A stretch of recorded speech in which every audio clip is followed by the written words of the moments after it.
hot topic. Again, we're trying to do these every Wednesday, and our goal is to obviously use our membership to help do these for us. So next Wednesday, I'll just put a plug in now at noon. We'll be featuring Dave and Ina Bittner, LP98 Pixel Workshop, as Leadership Howard County wraps up this virtual lunchtime series. We're looking ahead to post-COVID-19 and beyond to discover the positive. So our title is The Good Old Days Weren't Always Good, and Tomorrow Ain't As Bad As It Seems. So we hope you do go ahead and register for that. I know Karen sent out that information for you as well.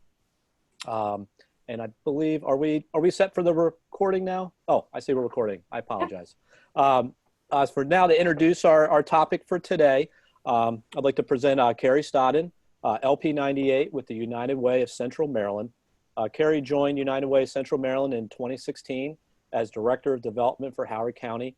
Her current position is Director, Strategic Impact, where her focus is on project management of United Way's Howard County Family Center, slated to open the first quarter of 2021, and other strategic initiatives for Howard County and Central Maryland. Prior to joining United Way, Kari worked at FAI Wealth Management in Columbia as a marketing director and retirement plan sales consultant. Previously, Kari served as the Assistant Director of Program Development and Outreach for Making Change, a nonprofit dedicated to promoting financial literacy. Before leaving the workforce to stay home with her children, Kari spent 12 years in commercial banking for a regional bank servicing middle market companies in Howard County and was Vice President Market Manager. Earlier professional experiences including time with a management consulting firm, performing executive search and market research assignments, and 2 years in development with the University of Maryland Foundation. Kari earned a master's in business administration from the University of Maryland College Park and a BS in business administration from West Virginia University.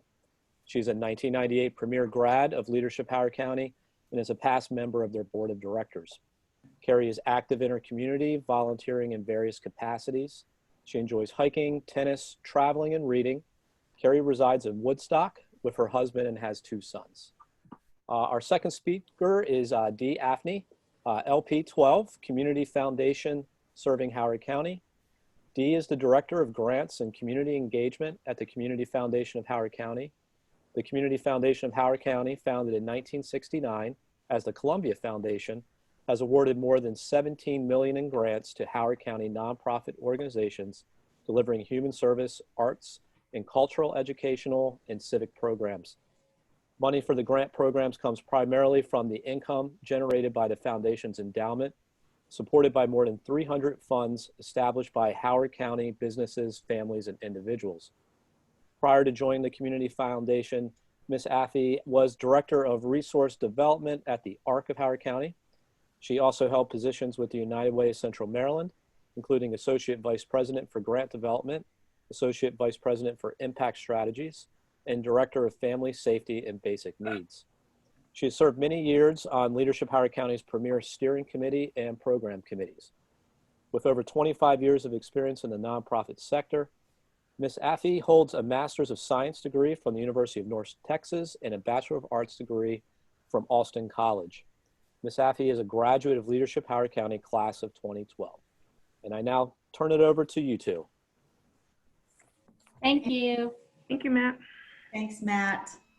And I'd like to thank Stacy as well for inviting Dee and I both to present to you all today. And certainly I'd like to thank the people who've signed up to be here this afternoon or for your lunch hour, because honestly, if I had a choice for my lunch hour, I would not be in front of the computer at another Zoom meeting. So I do appreciate your taking this time to hear our presentation.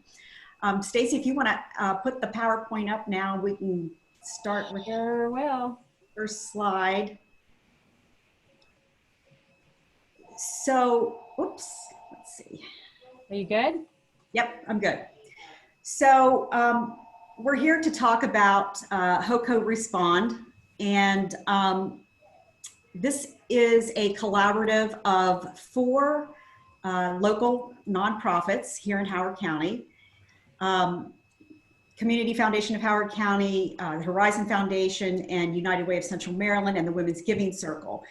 And these organizations have worked many times before together. We've had strong partnerships from previous relationships.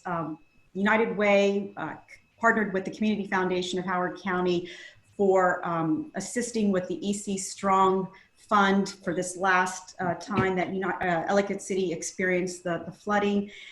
We've worked with United Way of Central Maryland's also worked with Horizon Foundation on the Changemaker Challenge, which is has now presented twice now in the last 4 years. We do it every other year, and we've had a great relation with Horizon Foundation in doing that. So we're not new. The leaders of these organizations have worked together in many different capacities, and when the pandemic struck, or I guess right around the time that it was announced that it was a pandemic, these leaders got on the phone with one another and decided that it would make sense for us to form this collaborative for many different reasons. And we came up with the title HOCO Respond COVID-19 Emergency Funds.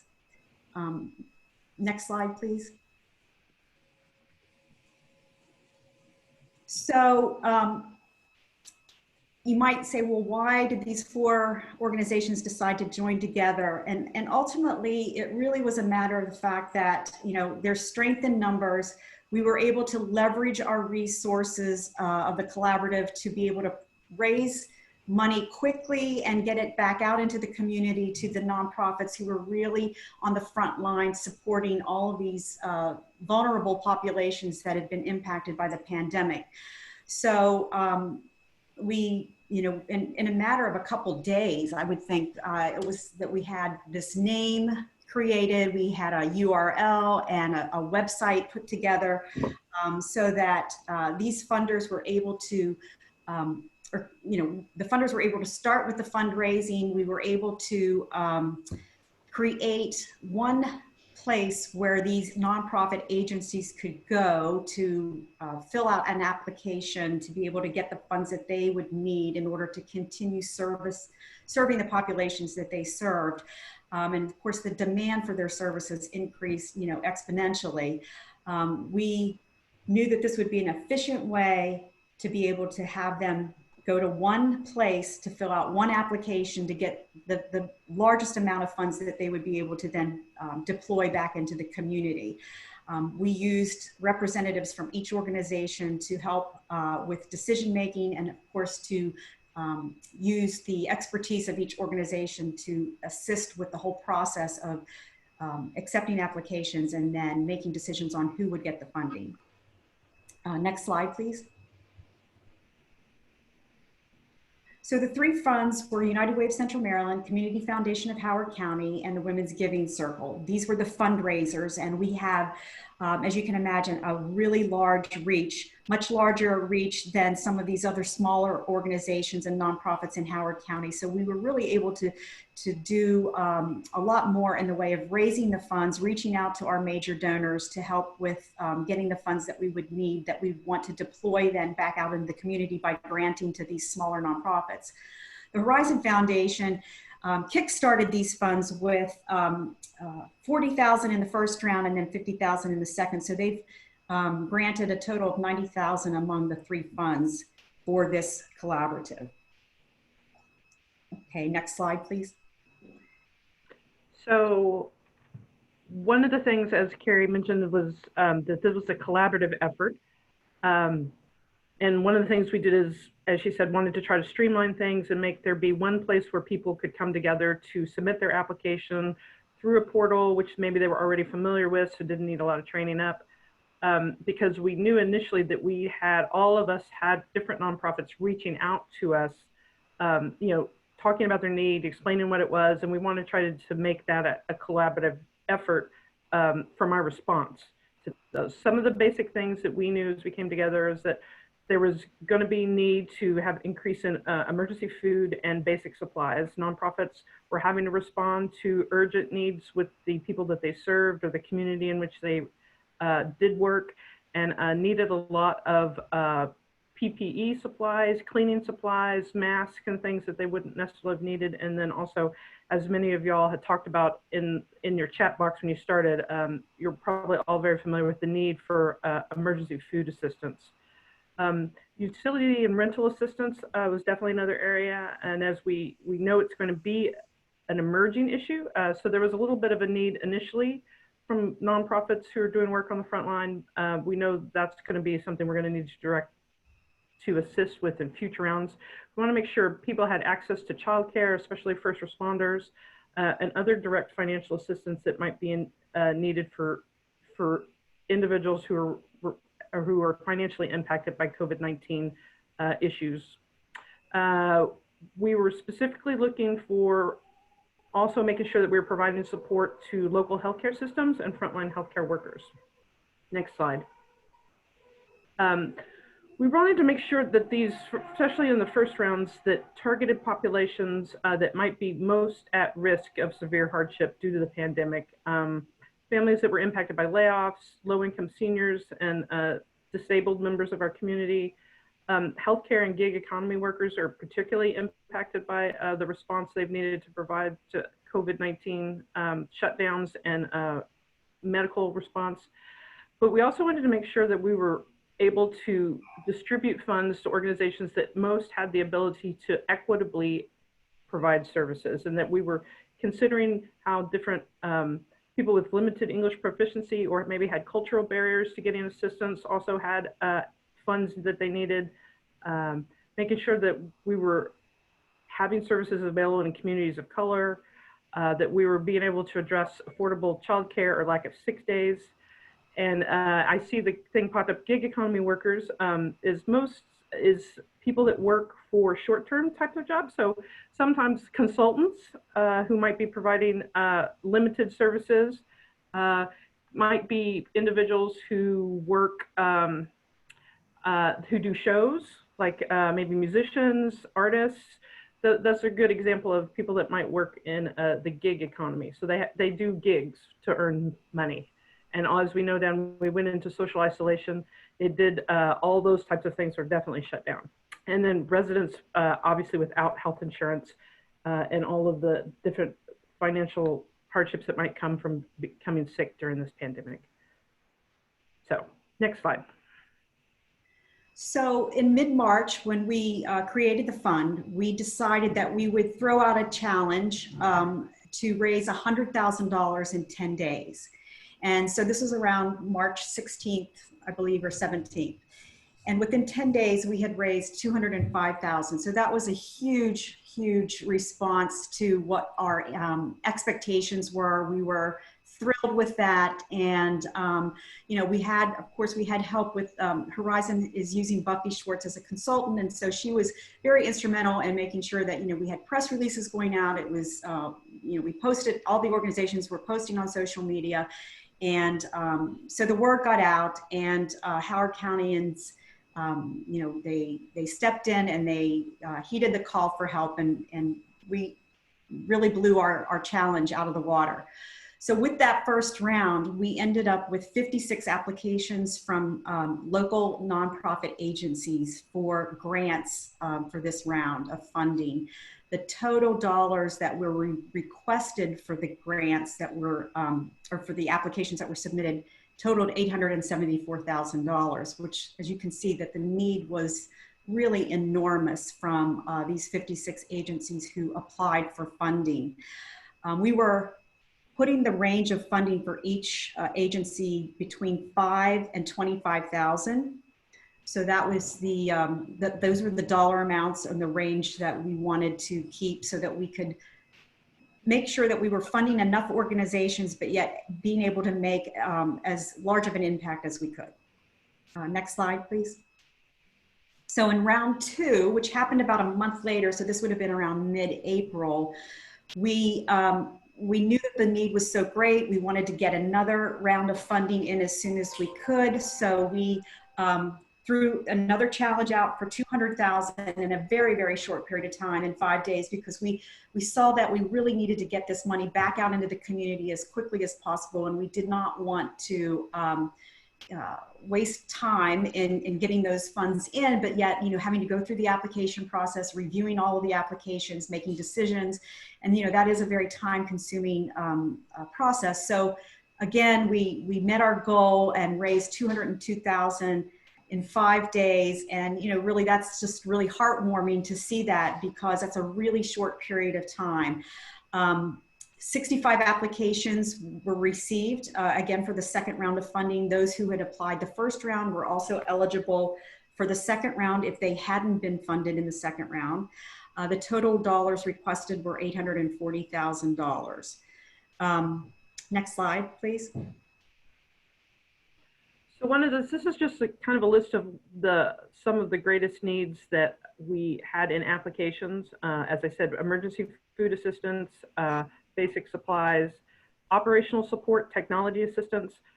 Many nonprofits had a need to update their organizational infrastructure from a technology point of view to be able to do all the things that we've all now been doing for the last few weeks. Zoom meetings, messages, phone systems with messages remotely.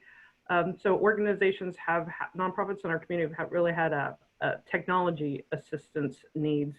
Operational support is definitely an issue, and is going to be an ongoing issue. And as we think about what we're going to do post-COVID, that's going to be a very large need for nonprofits in our community. And then also thinking about how to, one thing that's done also mental health services too. So is one of the other greatest needs that we saw come through applications. Just to kind of also build on what Kari described, we tried to really, like I said, keep nonprofits, making this simple and easy for them. After the first round, organizations that weren't selected for funding were able to, they didn't have to completely resubmit again, but they had access to their first application and could make updates. Because one of the things we also have learned, that what might have been their most emerging needs in the first round, 3 weeks later, when maybe we were considering what would happen in the second round, those needs had evolved. Things had come in, other priorities had shifted to more urgent. So many organizations actually have had evolving needs as the weeks go by. Next slide. The first round, we had 13 awards, resulting in $205,000 worth of support. I just want to kind of give a little bit of an idea of this first round. We really thought about food security, PPE, mental health, and housing were the biggest needs, with emergency food being really a big part of it.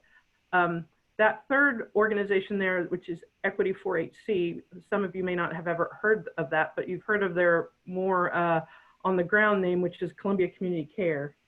And so that funding went there to directly support the buying of supplies for the Columbia Community Care effort.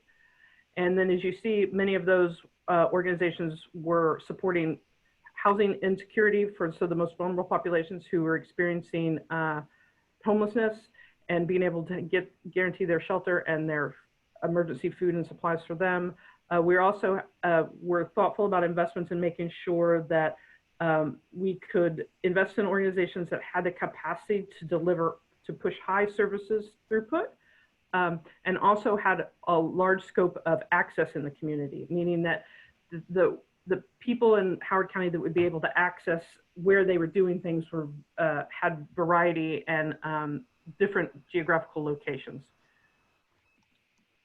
So next slide. In the second round, we did 18 awards totaling $202,500. And one thing is we learned is still by doing the second round is that food security is still a very, very urgent need. And there are many people in our community that are accessing pop-up pantries and food distribution places that have never accessed them before. A couple of ones I want to highlight here is we continue to think about how we could reach people who were in different parts of Howard County, but also then might have cultural or linguistic barriers to reaching out for assistance. And I also did want to put out the Wild Lake High School PTSA may seem like a strange investment just by their name, but that is continuing to support Columbia Community Care, the Homewood School Food Pantry, and then also the New Parent the new teen parent program, which is hosted by Wild Lake High School. So that's what that investment was actually going to. And as you can see, a variety of different food pantries and pop-up locations. The Y in Central Maryland is to support food pantries. And then there was a couple investments in this one to really support mental health services with the National Family Resiliency Center and also the Center for Children. So again, one thing we know is that the food security, PPP, mental health, and housing continue to be the greatest need that we're seeing, that for those nonprofits on the front line of responding to a surge in COVID-19 response. So next slide. I muted myself. There is a question about technology assistance and, directed to students needing to connect. Is that part of what you guys did at all? Last part, Stacy? So the question was, any technology assistance directed to students needing to connect to virtual learning? Is that something you guys got involved with this initiative? So the investments with the National Family Resiliency Center and Center for Children were about investment in helping be able to get services with families and do that kind of ramp up with digital access, as I talked about. We were in communication with, and I know that may be in support of the efforts of Bright Minds to do technology access for students. And throughout the process, we had a lot of communication with different nonprofits and questions. I did a lot of technical assistance with people applying. And the decision was made that they had enough resources at the moment, and we're gonna not participate in the first two rounds of this application process. Between what the school system bought itself and what they had in their own campaign through Bright Minds, they made a choice not to participate in this communication. But that is definitely a great example of one of the things in which we were looking to try to support if there was a need for it. Yes, and I'll also add that, Bright Minds also has a relationship with Comcast to provide the internet access that would be needed for these children who are in need of, having the internet access as well as the actual equipment or computers, iPads, whatever it might be. But the school system bought well over $200,000 worth of equipment to try and bridge that gap of those who were faced with this digital divide, if you will. So go ahead. I was going to say, I think that's a good example of how doing this effort in a collaborative allows us to consult with different avenues and different areas of people who are responding.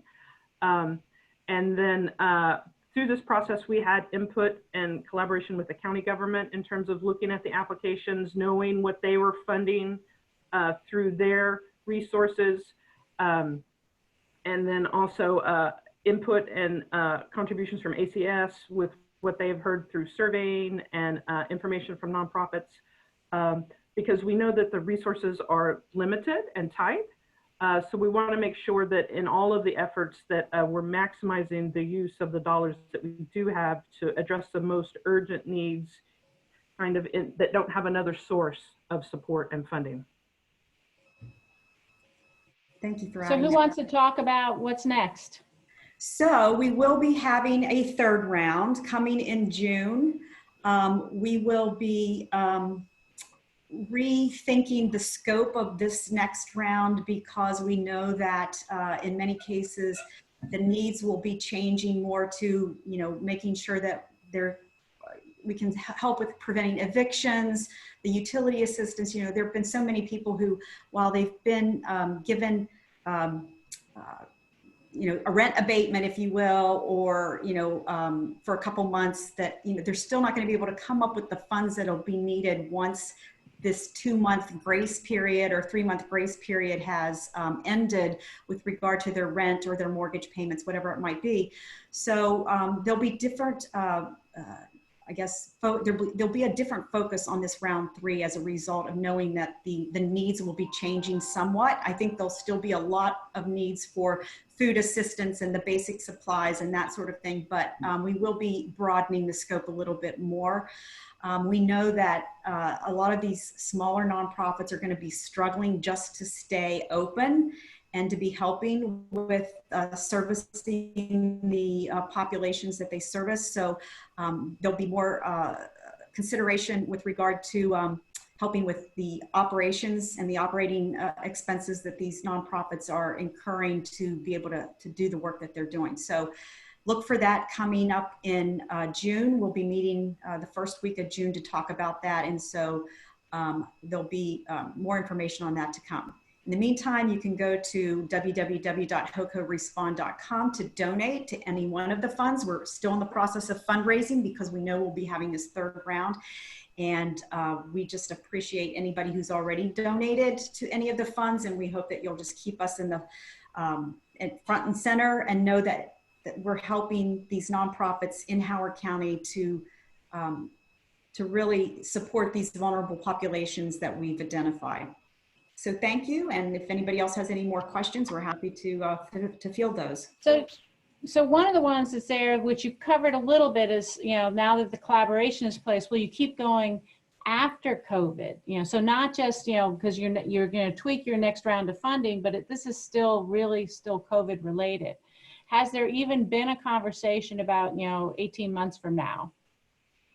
Honestly, and I'm just gonna be honest, we haven't. I mean, because, day to day things are changing, and it's such a fluid situation that, we're really just kind of focused on the next 30 days.